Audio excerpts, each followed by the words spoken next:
Welcome to Guts, Passion, and Winning, a show where we connect with people who have the courage to walk off the beaten path, people driven by conviction, people who intend to succeed in their mission. I'm Inika Chikarmane, and we are joined today by Mr. Ankur Singla, the founder of HelpChat. HelpChat is a personal assistant app that helps you get things done. Everything from grocery shopping to food to household and many, many others. This program is pre-recorded. However, you can tweet any questions you have for Ankur at Singla ANK on Twitter with the hashtag AskGutsyWins. Hello, Mr. Ankur. Hi, Anika. So, starting off with where your journey really began, why did you even think of becoming an entrepreneur? Ever since I was small, I was interested in entrepreneurship. But I think the time when it really got started was that in 10th or 11th class, I read this book called Business Maharajas by an author called Geeta Piramal. And it had the stories of Dhirubhai Ambani, Ratan Tata, and, five or six, Aditya Birla, and other entrepreneurs. And it really excited me, and I still remember underlining parts of that book and deciding that one day it would be so nice if I could build something of my own and start a company. I did not come to entrepreneurship from the traditional route. I had taken commerce in my plus one plus two. Uh, that meant that I couldn't do engineering after that. My dad is a CA, and at that point I thought I'll become a CA as well. But I think this entrepreneur bug in some ways had caught on, and I decided that instead of pursuing CA, I should just pursue whatever will enable me to hang out with very smart people for my undergrad. And I ended up doing that by going to National Law School in Bangalore. So I spent 5 years here studying law. Law wasn't the subject that I really enjoyed much, but what was important was to hang out with very smart people, and law school was full of them. So I think the real seed of it was sown when I was very young. But I think over time I nurtured it. While I was in law school, I didn't have very great grades. I was always very active outside the classroom and doing something entrepreneurial. So I was head of the Law and Technology Committee. I launched some academic journal. I started a film club along with a few others. I used to do a lot of stuff outside of the classroom. And then finally I graduated in 2007. I went and worked in London with a law firm, and that only reinforced my belief that I would never cut it in law, and that I would be much happier doing something else on my own. And then in 2007 and 8, I started reading again about entrepreneurship, and now suddenly there was a lot more happening in India. Obviously, compared to today, 2007, 8, and 9 seemed like dark ages. But I think things had started to, they were beginning to pick up. And Rashmi Bansal came out with her book about those 25 IIM entrepreneurs in 2008, and I read that, and that also resonated a lot with me. So, in 2009, I quit and I came back, and it's been about 6.5 years of being an entrepreneur, and it's the best thing I've ever done. All the insecurities, anxieties growing up as a very, well, you think of yourself as somebody who's meant to be something special, like everybody does these days. So you want to discover what you're really on earth for and really follow your dream. So I think that happened for me. So till 25 and a half, when I started my entrepreneurship journey, I was always kind of bottled up and kind of a bit angsty about the world itself. And then suddenly, when the switch clicked, it kind of was such a beautiful fit. For the last 6.5 years, I've never been bored for even a second. I've never, felt regretted anything I've done. I've never even felt that I'm making mistakes, because it feels like a beautiful journey that you're on for the rest of your life. So it's been a very typical journey of everybody who tries to find what they want, and once you've found it, probably to go after it is the next challenge. And I think I was lucky to find what I wanted. Going after it was slightly easier, and then finally now I'm there and enjoying. It's tough, but it is also, you It's feel worth it. grateful. you feel grateful. Mm-hmm. It's very, very. There are so many of my friends and people I know who are so bright, but they haven't been able to figure out what they want. Mm-hmm. And some of them who have figured out what they want don't have the courage to go ahead with what they want. So to have both is a basically a gift. Mm-hmm. So, if you had not become an entrepreneur, did you have like a backup plan? Was law the backup plan? Where would you have seen yourself if you weren't here? See, honestly, yeah, law would have been the backup plan, but I can't imagine myself being a lawyer. I just didn't like it at all. So I would have probably, I don't know, it's a difficult one, right? It's like asking, yeah, it's asking a sports person what else would you have been? You know, you could have been anything, but I find it difficult. But if it were had to be law, I would have probably started my own law firm, which is also entrepreneurial to some extent, and then maybe grown that into a large law firm in India or something like that. Mm-hmm. That's what I would have done as an alternative. Okay. So, take us back to before you started. What got you started with this business? How did you come up with the idea?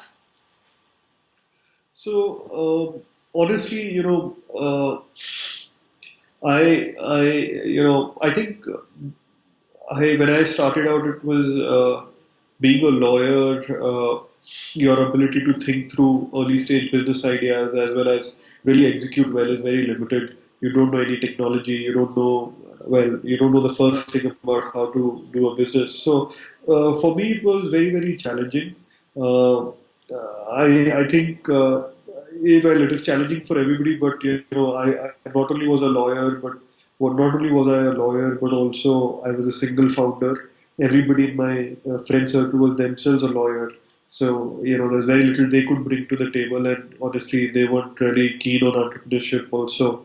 They would rather work in a law firm or start their own litigation practice. So, for me, it was fairly brutal. And I think what ended up happening was that I had the good luck to have several mentors around me. So in the early days, I would go to a lot of events, meet a lot of people, and I found at least four or five different mentors who just generally out of sheer goodwill and sheer, uh, basically out of the goodness of their heart, they just started helping.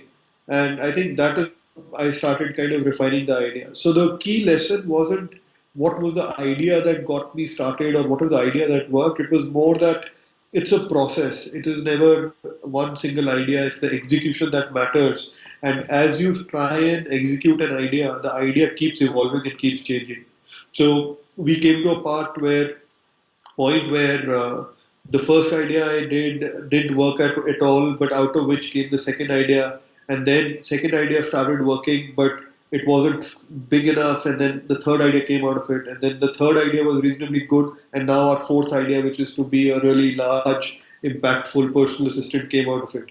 So for us, unlike maybe some of the other people who had it reasonably well figured out, we never had a model that we were copying from the US. So therefore, we did not have that one specific thing that if you do this and make it big, it'll be something big. We were always doing something based on first principles, probably solving problems for India, and that meant that we took some time to find something. So, but I think the journey's been rewarding for it as well, and there are challenges in both copying a model from the US as well as challenges in doing something from scratch for India.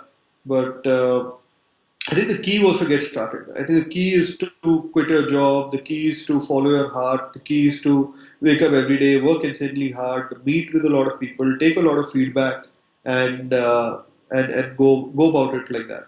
Mm-hmm. So, what was it like hiring your early employees? What did you look for? How did you know they were really right for your business? So, see, one thing that I had done when I was quitting my job in London is I had made a list of about 25 people who I thought I could tap who would help me.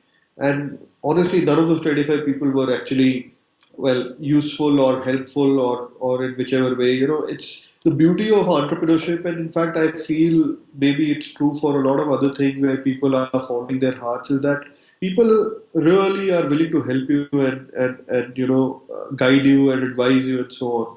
So what I saw was that the best thing that to do, and the reason why they were doing it is because they had seen very similar struggles.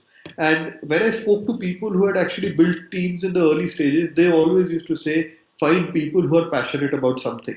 So even if you are not passionate about that specific company or startup in general, but if you are showing passion in some other field, that is an indicator of them having that thing which you could go into and use for your own company as well. So let's say I'm looking for somebody who's an engineer or a tech guy, but he's passionate about, let's say, stamp collecting, right? Really random example. But the fact that he's passionate about something was actually a very, very important thing in the early days, because when people are passionate, they have that quality that they could be passionate about something else.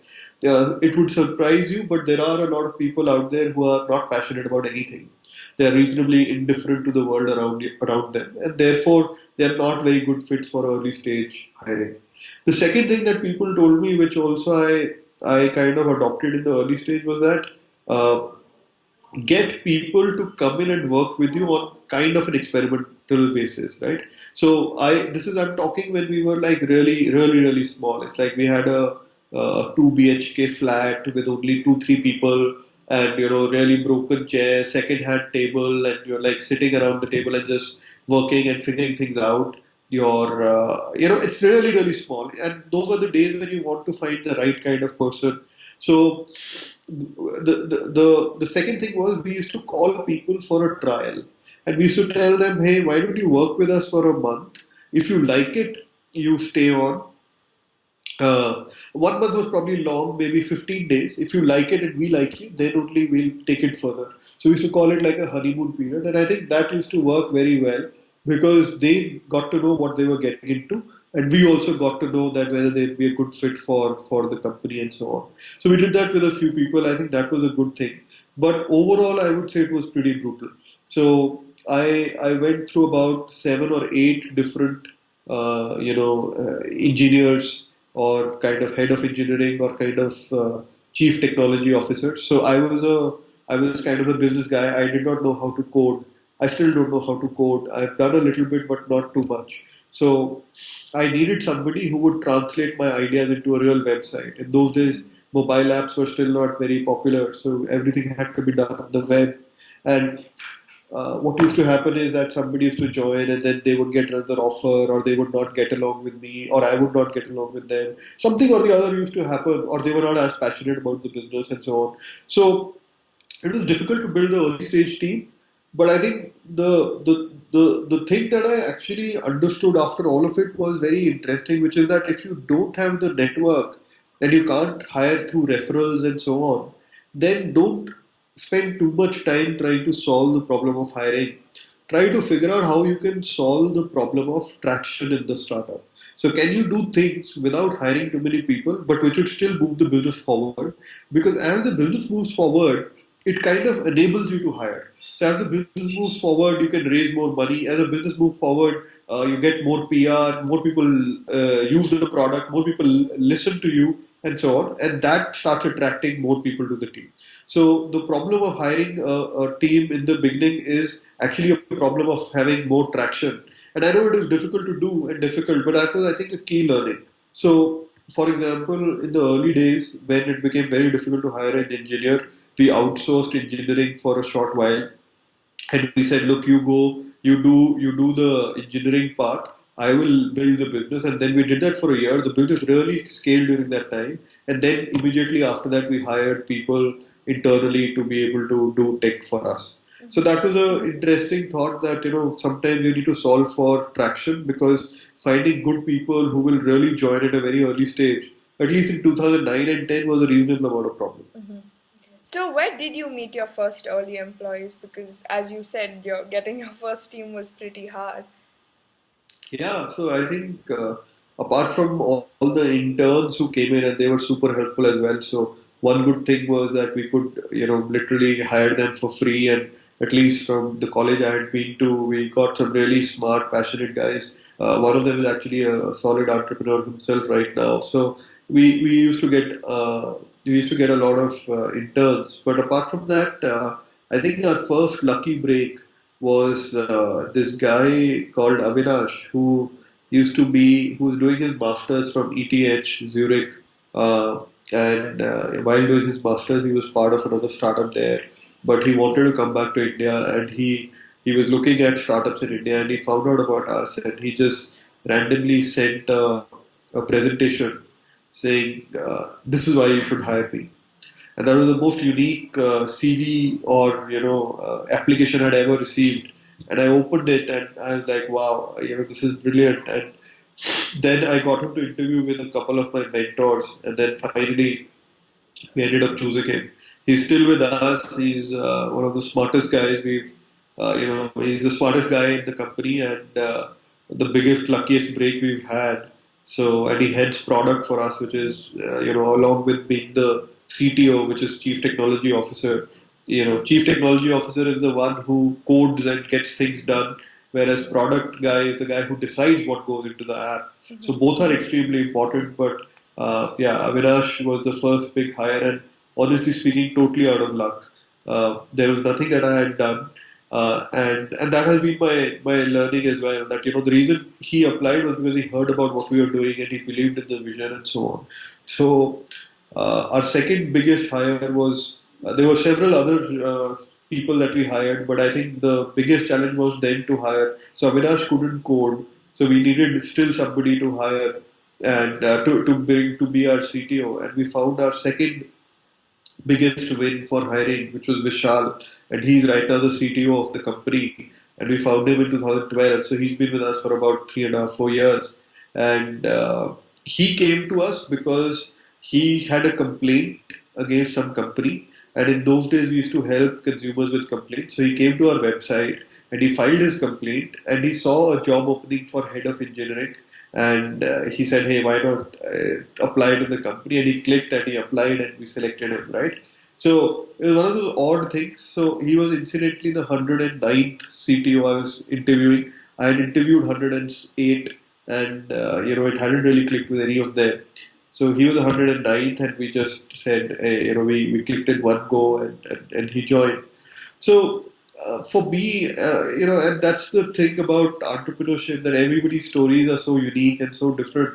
But for me, it had been a lot of luck that I found such brilliant people to come and join and believe in the vision and then scale with the company.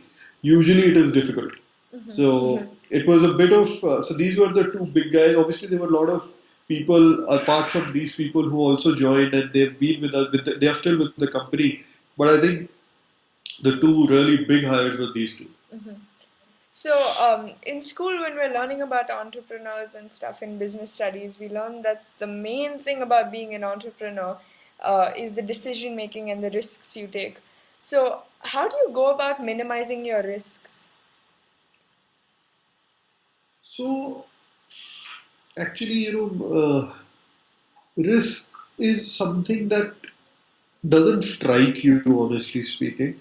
Uh, it's very weird. People outside of entrepreneurship talk a lot about risk, but risk is a word somehow it doesn't ever come up in any conversation in our company. And I think, and I've spoken to a lot of entrepreneurs, and I don't think a lot of them think in terms of risk. I think the part where you're still thinking in terms of risk, etc., is essentially while you're still in a job, or you're still in college, and you would say, should I start something in college, or should I go and work with a fancy firm if I get a job with McKinsey or Goldman, or some other fancy company? What will how can I let that go, and so on. So I think after you become an entrepreneur, you only think in terms of opportunity. So you never think about risk, you never think about failure, you never think, well, you sometimes think about failure, but mostly you're thinking about opportunity. So, high risk, high opportunity, high return, and the brain starts getting wired to think of risk as opportunity. And I think maybe it's a trait, maybe it's a personality trait, or maybe it's by learning, but it is very, very intuitive. There is no risk. And the risk that people have before they take the plunge, I think for a lot of people, it actually isn't a risk either. So especially if you're from a decent college in India. So if you worked hard in your plus one, plus two, and were able to get into a prestigious place, which ensures that for your life you will have a good job always waiting for you, I think it is totally risk free. I think the challenge is for people who have whether who have gone to good colleges or not so good colleges, I think the challenges are sometimes economically they may not be able to afford the risk. Some people have to take care of their families. Some people have taken loans for their education. Some people have been brought up in families where the values are slightly more risk averse. So there are those things which people have to fight with. And I think sometimes a lot of very smart and good people are not able to chase their dream because of such concerns. And honestly, there are no right or wrong answers in that. I was very lucky that I did not have to face any of that. I was fairly certain. I had a good uh, fancy job, and then I left, and I didn't have to really economically take care of my parents. I did not have a loan, so I was one of those privileged people who didn't have those difficulties to fight with. But I think apart from that, there is no risk. There Okay. is no risk. Like it's just, and there's a blog post also that somebody wrote 4 or 5 years ago. You literally, it's like the question is you forego. Let's say you were to do a startup for 2 years and it fails. It's like saying that I will compress the learning of about 4 to 5 years within those 2 years, and then at the end of 2 years I'll definitely have what economically or at least intellect wise I'll have what somebody with 4 to 5 years of experience has. That is a given. There's no way you'll not have that if you worked hard during those 2 years, even if your startup fails. So there is no risk. It's just a different kind of outcome that comes up, which is that you are much wiser and you understand the world in a much better way. So you mentioned failure. How do you go about dealing with that? See, honestly, again, failure happens, and if you say that yes, I failed at it, and then I did X or Y, it kind of takes away that that thing from the whole thing, right? So the good thing and the bad thing about entrepreneurship is that it's not a one-off event. It is a lifestyle. So it will carry on for the rest of my life. I love what I do. I love working hard. I love solving problems, and I love chasing the vision that we are chasing. So that is for an entrepreneur. It's a lifetime thing. So it is not in the series that hey, this is a World Cup, and if we don't win, that means we have lost. It's mostly that hey, there are so many World Cups along the way. You just figure out what is it that you couldn't win and why, and then you figure it out, and then you win the next one, and so on and so forth. So failure is actually again, if you've tried enough, so when we were small, like my parents used to say, and when you're in school and generally the concept of failure and success is very strong, right? Because the judgment is very very objective. That hey, you won or you didn't win, you came first or you came second or you came third or you whatever else. In real life, it is not as obvious, right? So the most successful people would be failures from certain perspectives, and the most people who haven't succeeded theoretically from certain parameters are success in some other way. So you at least you should, in my opinion, get rid of the notion of failure or even success. You should just be in the mental model of did I learn something, and from this learning, what can I do to be able to do better and better over time. So I think once you have that mindset, you don't cry over spilt milk. You just move fast ahead, and you don't criticize too much yourself or others for that. You just say, "Hey, look, we tried hard enough. It still didn't work, and that's fine." So, getting more specific, instead of having an application specific interface, you offer a simpler message based user interface. Using messaging means that there would need to be some back and forth with the customer to precisely understand what they need. So, how would that scale? So, see, you almost touched upon the crux of the matter. I think there are various ways of scaling chat. So one way is to do NLP, natural language processing, which is basically a way for writing a chat bot. So you have a bot which talks to you, uh, and then scale it. The other ways are to kind of change the interaction model a little bit. Not all of it has to happen over chat. You could take certain things over form or over any other structured kind of interaction which is similar to other apps. And and then there are some things which probably you don't even need chat for. So when we think about this, we don't simply think about having people manually replying to users. We think of it as a way to solve a problem which can be solved in multiple different ways, and different ways are right depending on the context.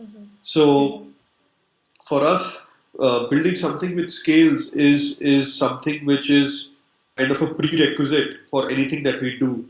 So the question is, if we are doing something today which is less scalable or which is not easily scalable, what can it teach us or how can it equip us to be able to scale faster later? So, for example, when we have manually people chatting, that whole data is used to train our algorithmic models to be able to build a better chatbot, right? Because for chatbots to be able to reply, they need to have some amount of training data as well. So you have to have some manual intervention at the beginning. So your company's scope seems to be very broad, from household services to food to travel and others. There are so many well funded startups in each of these areas. What has driven you to cast the net so wide and offer so much? So see, I think the understanding is essentially slightly different. So the analogy I give is that our business, the way we think of our business is like having a personal secretary in your office for you, right? So there are people who have personal secretaries, and he or she, the personal secretary, can do anything for you. And if you tell her or him to order food for you, you don't think of him or her as in the same category as a Swiggy or a Zomato or anybody else, right?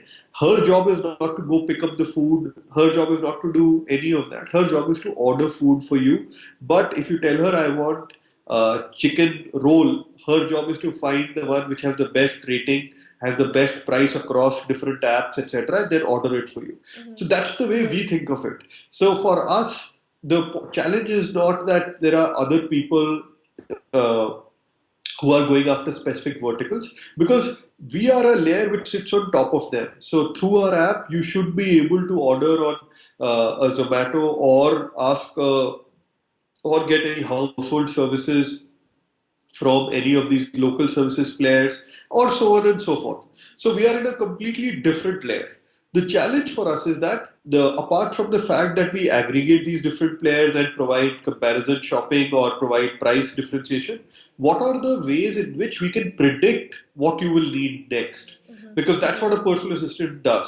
So, for example, if your secretary has booked a flight for you, she knows that she is supposed to book a cab also for you. She knows that you might need certain documents to fly, and so on and so forth. So, those are the things which we believe, is what we are about, rather than trying to build any of the local services ourselves and compete with the players. We are supposed to sit above them as an aggregator above them.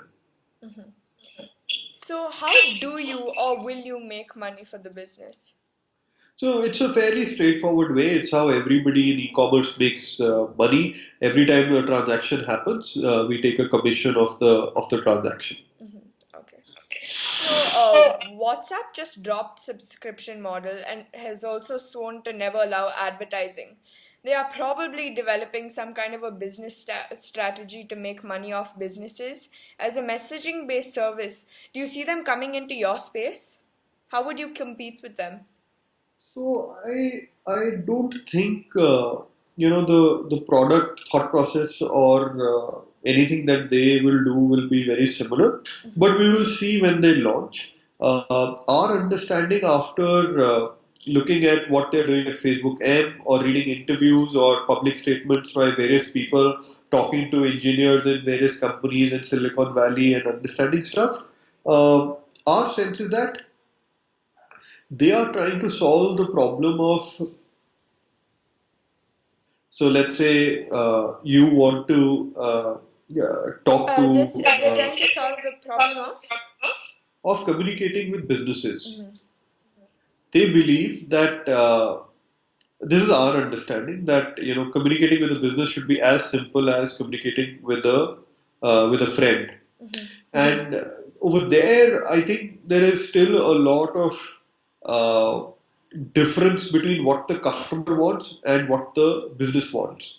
So the customer wants to get customer service over chat, right? Hey, can you just give this to me? Can you just do this for me, etc. Whereas the business wants to use WhatsApp for marketing, right? The business does not want to put hundreds of chat experts on their end to answer these queries. They would rather be able to send like a tweet or an update where say, hey, new sale is on, please click here and buy, which is essentially another form of ad, which WhatsApp as a company doesn't like too much. So we are not still sure about what exactly WhatsApp will do, but we are not too worried about it, to be honest. Because we feel that some aspect of that is still untested, even in the US. So we'll see how it goes in India. So, how would you like to see your business grow? As fast as possible. So yeah, so I think our vision is to have a product which millions of Indians can use. We have about 1.5 million downloads already, and with a 4.5 rating. In fact, we are one of the few apps with a 4.5 rating, and in fact, one of only couple of apps in India which have that kind of a rating and more than a million installs. So there's something that we are seeing is striking a chord with our users, and we believe, in another 3 years, we could be an app which is used daily by millions of Indians across all of India. So, yeah, that's the idea that you start where you are today. So it's been about 12 months roughly now since we launched our chat platform. And from here, we have already reached 1.5 million. How do you reach the next 50 million people in the next couple of years? So, how would you like people to remember you and your company? See, I would like them to remember my company rather than me, and the company should stand for something which is really useful for them on a daily basis and something that creates value for them. Uh, yeah, I think building a good product which people love is really the basic of the core of it, and uh, and if we are able to do that, I think I'll be very very happy. And it's a very tough thing to do. It's not an easy thing to do. It sounds so easy, but it takes a lot of time, effort, and to really build something that people love. And if you do that, I think it's golden. So, the old formula for young people was board exams, engineering, medicine, a foreign graduate degree, work experience. How do you think the situation is different today than it used to be? And how would you do things differently if you were starting out today? Starting out, as in I was in ninth or tenth or Yeah, around school, my age. your age. So, see, I think so. It's a difficult one. Okay, so I feel that an undergrad education does add a lot to a person's perspective. Of course, when we were growing, we did not have as much avenues of access to knowledge, etc. And we grew up middle class, so our parents had a very different mentality. I grew up in Chandigarh, which is like a tier two town, where the kind of conversations, etc., we would have were not really very enlightening, as I learned later, honestly. So, for example, somebody like you who lives in Bangalore goes to Aditi International and has certain things going for her.